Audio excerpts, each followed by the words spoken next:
জি, আজকের যে আলোচনা আবু সাইদ, আলোচনাটি হচ্ছে যে বুখারী সাহেব বা বুখারী সাহেবের যে কিতাব, এটি কি রাসূল আমাদেরকে দিয়ে গেছেন? এ ব্যাপারে যদি তোমার কিছু বলার থাকেন। জি, বুখারী সাহেব উম প্রিয় রাসূল কি বুখারী শরীফ দিয়ে গেছেন? অবশ্যই না। যেহেতু রাসূলের সময় বুখারী নামে কোনো কিতাব ছিল না বা এই কিতাবের নামকরণ ওই সময় কেউ জানতই না সেই সময়। যেহেতু বুখারী শরীফ নামকরণ করা হইছে ১২ থেকে ১২৫০ বছর পরে। এই কারণেই রাসূল আমাদেরকে বুখারী দিয়ে যায় নাই। রাসূল আমাদেরকে দিয়ে গিয়েছেন পবিত্র আল কুরআন। এবং আল্লাহ তাআলা আমাদেরকে এই বুখারীকে অনুসরণ করতে বললেন নাই, বুখারীকে মানতে বলেন নাই। আল্লাহ তাআলা আমাদেরকে কুরআন মানতে বলেছেন। আমাদেরকে কুরআন অনুসরণ করতে বলেছেন। বুখারী এটা বানানো হইছে অনেক পরে। আর সেই নবীর সময় এই বুখারী ছিল না। সাহাবাদের সময় বুখারী ছিল না। যদি বুখারী যদি এতই ইম্পোর্টেন্ট, এতই গুরুত্বপূর্ণ যদি হয়ে থাকে, তাহলে বুখারীর আগে আরো অন্যান্য কিতাবের নাম থাকা উচিত ছিল। যেমন আবু বক্কর শরীফ, আলী শরীফ, উসমান শরীফ, ওমর শরীফ ইত্যাদি। যেহেতু ইম্পোর্টেন্ট না, এই কারণেই সেই সকল সাহাবাদের নামে এই সকল শরীফ, এই সকল কিতাব লেখা হয় নাই।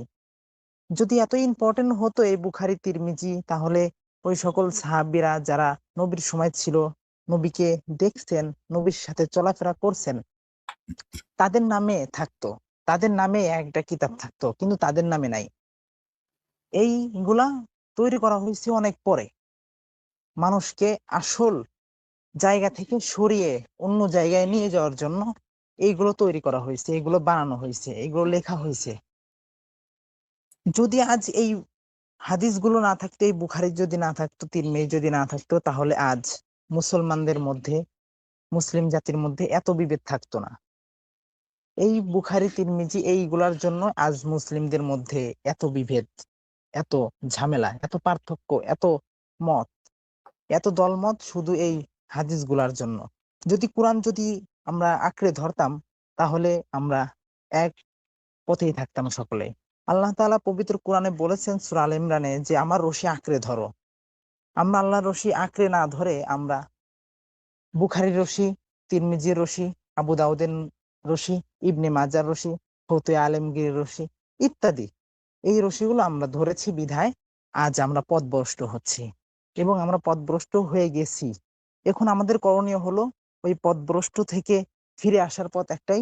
আমাদের সকলকে আল্লাহ তাআলার ঐশী বাণী কোরআন আমাদেরকে যথাযথভাবে মানতে হবে, যথাযথভাবে অনুসরণ করতে হবে। আমরা যদি এই কোরআন যথাযথভাবে অনুসরণ করি, যথাযথভাবে মানি, তাহলেই আমরা ওই পথভ্রষ্ট থেকে, ওই অন্ধকার জায়গা থেকে, ওই অন্ধকার জগৎ থেকে আমরা আলোর জগতে আসতে পারবো। এই কারণেই আলোর জগতে আমরা আসতে পারবো, যেহেতু এটা আল্লাহ তাআলা পাঠিয়েছেন আমাদের কাছে। আল্লাহ তাআলা আমাদের কাছে শুধু কুরআন পাঠিয়েছেন, কুরআন অনুসরণ করতে হবে। বুখারী পাঠান নাই, বুখারীকে অনুসরণ করতে বলেন নাই। এজন্য আমাদের বুখারীর কোনো প্রয়োজন নেই। বুখারীর যদি প্রয়োজন থাকতো, তাহলে সালামুন আলা মুহাম্মাদ দের উপর এই বুখারী নামক কিতাবটা আল্লাহ তাআলা আবশ্যক করে দিতেন। যেহেতু আল্লাহ তাআলা আবশ্যক করেন নাই, এটা বুখারী সাহেব বানিয়েছেন, তার জন্য আমাদের উচিত এই বুখারী শরীফ, তিরমিজি শরীফ সকল কিছু বাদ দিয়ে শুধুমাত্র কুরআনকে অনুসরণ করা, কুরআন স্টাডি করা, কুরআন পড়া, কুরআন বুঝা, কুরআন মানা, কুরআনের উপর আমল করা। জি, জি, অনেক সেটাই। ধন্যবাদ। ছোট ভাই, তুমি অসাধারণ বলেছো। আলহামদুলিল্লাহ, এই অল্প বয়সে, ছোট্ট বয়সে তুমি কোরআন সম্পর্কে এবং কথিত মানবরচিত হাদিস সম্পর্কে তুমি অত্যন্ত সুন্দর জ্ঞান অর্জন করেছো। আল্লাহ তোমাকে তোমার এই জ্ঞান আরো প্রসারিত, আরো সমৃদ্ধ করে তুমি যেন অবশ্যই দিন ইসলামের জন্য কোরআন থেকে ভূমিকা রাখতে পারো, এই দোয়া তোমার জন্য করি। আমাদের এক ভাই লিখেছেন, আব্দুল সাত্তার ভাই, তিনি লিখেছেন, সালামুন আলাইকুম, আমার ছেলে কোরআনে হাফেজ। সে আপনার কাছে জানতে চায় কোরআন মুখস্থ করে ভুলে গেলে গুনাহ হবে কি না। শ্রদ্ধেয় ভাই, এখানে ব্যাপারটা আসলে আমি এখন পর্যন্ত কোরআনের ছাত্র হিসেবে আহ, ভুলে গেলে আল্লাহ শাস্তি দিবেন বা পাপ দিবেন বা গুনাহ হবেন এরকমও কোথাও পাইনি। ভুলে যাওয়াটা মানুষের একটা স্বাভাবিক প্রক্রিয়ারই অংশ। তবে এখানে একটা কথা না বললেই না। আহ কোরআনে অনেক আয়াত রয়েছে যে আমি কোরআনকে সহজ করে দিয়েছি স্মরণের জন্য, স্মরণ রাখার জন্য। আবার এমনও আছে যে আমি তোমাকে পড়াবো, তুমি ভুলবে না। আল্লাহ পাক কোরআনে এটিও বলেছেন। তো তাহলে প্রশ্ন হচ্ছে, কেন ভুলে গেল আপনার ছেলে? প্রিয় ভাই, আমি আপনার নামটা বললাম না। প্রিয় ভাই, কোরআন, এই যে আপনি তাকে হাফেজ বলতেছেন, সে আসলে কি হাফেজ হয়েছিল? হাফেজ হওয়ার মানে কি? কোরআনের এই শুধু আরবি অক্ষরগুলো কি মনে রাখা, মুখস্থ রাখা, এটাই কি হাফেজ? প্রিয় আব্দুল সাত্তার ভাই, সরি নামটা বলেই ফেললাম আমি, নামটা আর স্ক্রিনে তো দেখাই যাচ্ছেন। আহ, শুধু কি আরবি অক্ষরগুলো মনে রাখলেই তাকে কি আমরা হাফেজ বলতে পারি? 1 থেকে 114টা সূরা আরবি মুখস্থ রাখলে যদি হাফেজ হয়, তাহলে আল্লাহ যে সেই কোরআনের ভিতরেই, যে কোরআনটা ওই ব্যক্তি হাফেজ, যে যাকে আমরা হাফেজ বলি, প্রচলিত হাফেজ, আহ এই কোরআনের ভিতরেই যে আল্লাহ বারবার বললেন যে কোরআন বুঝে পড়ো, কোরআন বুঝে পড়ার জন্য, কোরআন বোঝার জন্য, শুধু মুখস্থ পড়ার জন্য নয়। তাহলে এই যে হাফেজ হলো, সে কি এই আয়াতটা ইগনোর করে নাই? এই আয়াতটাকে অবহেলা করে নাই? যদি না সে বুঝে পড়ে থাকে, যদি শুধু মুখস্থ পড়ে থাকে, তাহলে কি তাকে আমরা হাফেজ বলতে পারবো? আবার একটা দেখেন, অপর দিকে এই যে আমাদের দেশের যারা হাফেজ, তাদেরকে ধন্যবাদ জানাই, সেলুট জানাই, তাদের জন্য দোয়া, আলহামদুলিল্লাহ, অবশ্যই তাদের জন্য অনেক দোয়া, এবং তারা সম্মানের যোগ্য। কিন্তু সেটাকে আমরা শতভাগ বলতে পারবো কিনা, এইটা নিয়ে প্রশ্ন আসতে পারে। তার কারণ, আজ এই হাফেজ যার কথা আপনি বললেন, সে কোরআন ভুলে গিয়েছে। কেন ভুলে গিয়েছে?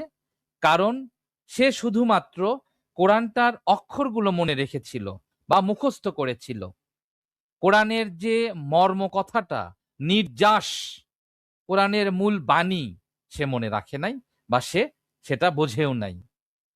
সে যদি সেটা বুঝতো, আমি গ্যারান্টি দিয়ে বলতেছি, সে তার জীবনের শেষ দিন মুহূর্ত পর্যন্ত তা ভুলতো না। হয়তো ভুলে যাওয়ার বড় একটি কারণ, না বুঝে শুধু অক্ষর মনে রাখা। জি, জাহাঙ্গীর ভাই যদি এ ব্যাপারে কিছু বলতে চান। আমাদের এক ভাই, তার সন্তান হাফেজ হয়েছিল, তিনি ভুলে গেছেন, তো এতে জি, উনি একটু আমি চিন্তিত। আমি প্রথমে তাকে সেলুট যে সে কাজটা করেছে, এবং তার পিতাকে সেলুট। কিন্তু আমাদের ভুল একটা ধারণা আছে। আমাদেরকে আমাদের যারা আলেম সমাজ তারা বলেন যে আমি যদি কোনোদিন আমার এক সন্তানকে হাফেজ করতে পারি, তাহলে সেই ছেলে আমাকে এবং আমার স্ত্রী, অর্থাৎ মা বাবা এবং অন্যান্য সহ 10 জন, কোন কোন হাদিস আছে 70 জন কে বিনা হিসাবে জান্নাতে নিয়ে যাবে, এবং মা বাবাকে এই কিয়ামতের মাঠে মানে নূরের টুপি পরাইয়া দিবে। এই যে বিভ্রান্ত, মিথ্যা, এই যে এটা যে ডাহা জালিয়াতি, এটা আপনি সূরা ইয়েতে আপনি হিজরের 9 নম্বর আয়াতটা দেখবেন। হাফেজ কে? তার মানে সৃষ্টিকর্তা নিজে হাফেজ, পৃথিবীর কোনো মানুষ হাফেজ হইতে পারবে না। আর যে ভুলে যাওয়ার পিছনে কারণ হলো চর্চা নাই। কারণ সে মুখস্থ করছে, তাকে পাগড়ি দিছে, সে হাফিজ হয়ে গেছে, এরপরে আর এর সাথে আর যোগাযোগ নাই। আপনি সবসময় মনে রাখবেন, 114টা সূরা মুখস্থ করা যেমন কঠিন, এটাকে মনে রাখাও কঠিন। তাছাড়া এই যে আমরা যে বিভিন্ন আয়াত থেকে হুট করে আমরা ধরি, এত নম্বর আয়াতে যান, এত নম্বর সূরায় যান, অত নম্বর সূরায় যান, এটা কিভাবে সম্ভব হয়? সম্ভব শুধু ওই যে আপনি যে কথাটা বললেন, বাংলা যে আমরা যে মাতৃভাষায় যে কোরআনগুলি পড়লাম, এই কোরআনের পেছনে রহস্যগুলি আমরা জানতে পারছি, তার কাহিনী জানতে পারছি, এবং তার অর্থ কি, আইন কি, বিধি কি, বিধান কি। এই যে সুন্নতে রাসূলুল্লাহ বলে না, আমরা কেন ধরে ফেলছি যে না সুন্নত আল্লাহ, তার মানে রীতি বিধি বিধান আইন সেটা আমরা